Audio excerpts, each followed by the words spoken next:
everyone, hope you've enjoyed Module 2's lessons on Infographic Resumes. I'm really excited to be here with Catherine Ince, the VP of Client Services at McLaren McCann, Canada's longest operating advertising agency. She's here to share us her insights about creativity and the importance of showcasing your creativity in your job application. Hi Catherine, it's so great for you to join us today. We're very excited to have you. So Catherine, do you mind telling us a little bit about yourself and what you do here? Well, I head up a number of accounts, including Wendy's restaurants, which is one of our big accounts here. And my job is to run the integrated team. So although I'm based in account management, I run the team across the whole agency, so planning, creative, account management, and then the sort of administration side as well. Right. And then I'm part of the executive leadership team of the agency too. Very good. Catherine, so in this course we teach youth how to create infographic and video resumes. And we emphasize creativity and the importance of showcasing your creativity when you're applying for jobs. Do you mind sharing your thoughts about that with us? Yeah, I think it's really important to find a way to stand out from your competition. We chatted about this earlier, that for a lot of roles, you know, the stack of resumes is this high, and you're trying to find a way to stand out, as you know, and creativity can be a good way to do that. But it's a fine balancing act, because you want to use creativity to make you stand out, but not to make you look over the top, as if you care more about the sort of packaging than the content that you're delivering. So it's quite a fine balancing act to find the right way to package yourself. Yeah, I completely agree with you. Now, Catherine, I know that you work in a creative industry, but you don't necessarily hire for creative roles. And there's this notion that these creative infographic and video resumes are only applicable for creative jobs. Do you agree with that? No, I don't agree with that.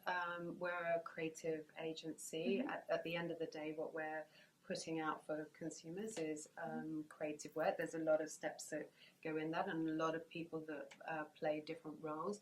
But it's important that, especially in my department, that you have a really good appreciation of creativity and creative work, that you understand it, and that you can, this is a good way for you to demonstrate that you're a good candidate for this role. Because if you're going to come in with a standard 101 resume, like if you have incredible things to say about yourself, because you have the most amazing background, then you're going to rise to the top. But most people aren't in that position, so you're looking for a way to showcase not only the words that are on the resume, but the fact that you yourself have an understanding and a sort of a creative side and a creative bent.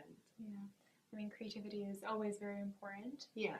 Catherine, I know I've showed you Margies' infographic resume, and you know, she, throughout this course, she created it, and I was wondering if you can give us some feedback on it. Yeah, I mean, I think it's great. I think an infographic is very de rigueur at the moment. They're used a lot. You can see them across all sorts of articles and white papers, etc. I think the thing with an infographic is, actually, it's an infographic, so it should have less words. It should be more graphic based. And again, it's about finding the right balance point. It needs to say enough about you that it's got content and that it's not just about style. But if as soon as there's too many words on it, it stops being an infographic and it starts just being a different way to package up words. Yeah. So one of the things that I would say for Margie, I think this is fantastic. I think she's done a great job. I might be inclined to maybe cut down the copy a little bit.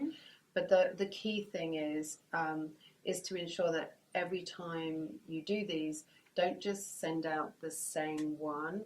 Think about the content in terms of the role that you're going for and the audience that will be reading this, both the key people that might see it, so HR, and then sort of line managers, but also think about the culture, the work culture of where you're applying to.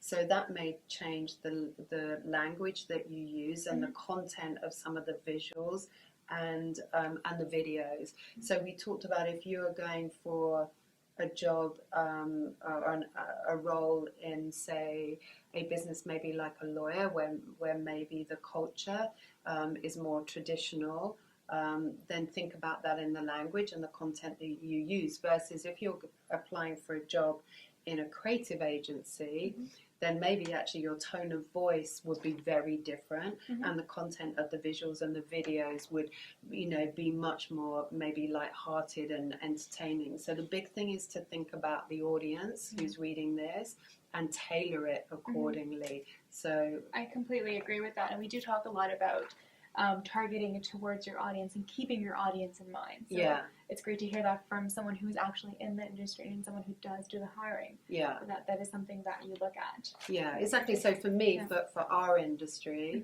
I would maybe like to see it a little less words, more visuals, and like really strong like headlines, almost in the way that our creative work ends up being out in the marketplace. That's a great tip right there. Thank you. Is there any other sort of feedback or any other information that you would like to share with us?